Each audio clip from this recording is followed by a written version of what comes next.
นว่าเลี้ยงสร้างเท่าขายงาได้กินข้าเด้อคำย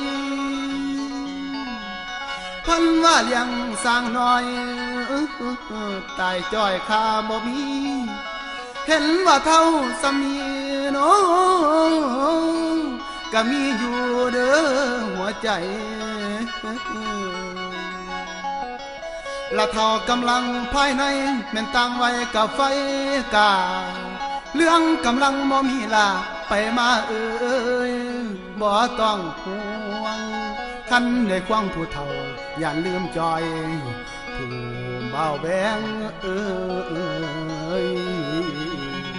คนงาม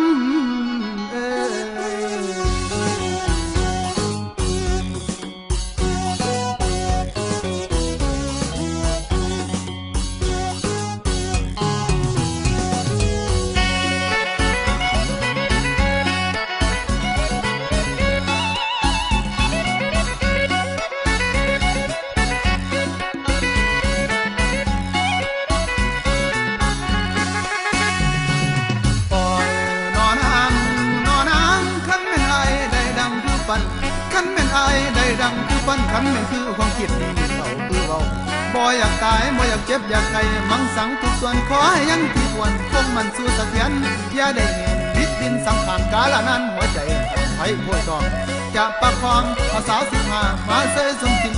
ยังอยากกินพอนำมะพร้าวเจ้าพร้อมไข่แดงคันดังแม่นขอแต่งตับใจแต่ว่าไว้ของโตกันทางให้น้อยยังบ่ถอยยามนอนฝันเพ้อฝันเมื่อได้กินเฟอลาบก้อยซอยแซ่ฝันได้แก่ต้องสีเหลือเสียทุกคืนทั้งคืนก็ยังมีน้ำยาทั้งแก่สลาก็ยังมีไฟทุกส่วนเนื้อหนังทางกายจะใส่เงินได้น้องอย่าไปกังวลจะคนทันทำน้ำใจก็มักของอ้ายมอบให้นามนทั้งเขาเจ้าจะได้กังวลเขามีเหตุผลทั้งคนนินทามาเมลามาหักคนสาราหักแท้ทุกสิ่งมาเมลามาหักคนสาราหักแท้ทุกสิ่งอันต้นจริงจากใจผู้เฒ่าท่านเบาแน่นอนได้อยู่ซ่อนให้นั่งดูนั่งกิน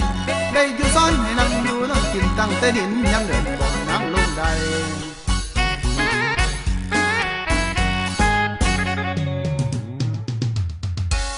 บ่ให้น้องทุกข์น้องยากขอเพียงแต่หักคนต่างไว้ถ้าหักออกจากหัวใจอายุจะหลายแต่เพียงตัวเด็กแต่ภาพยังได้อาภิเษกได้เป็นพระเอกของอมิตาเรื่องเท่านี้บ่มีปัญหาเรื่องเท่านี้บ่มีปัญหาได้ทุกเวลากลางคืนกลางค่ำอยากได้อยากสิมั่มก้อยมักหัวใจสิบ่ไหวยังหายใจได้ท่านเฒ่าบ่ตายอยากได้ทุกอย่างสิบ่ไหวยังหายใจได้ท่านเฒ่าบ่ตายอยากได้ทุกอย่างแต่มีควายยังอยากได้สร้างเป็นพร้อมรถลาเฒ่าจังคาเศร้าคำยังคิดเฒ่าจังขาเศร้าคำยังคิดไผคิดในใจอ้ายอยากหาคือสาวน้อยอ้ายอยากหลาย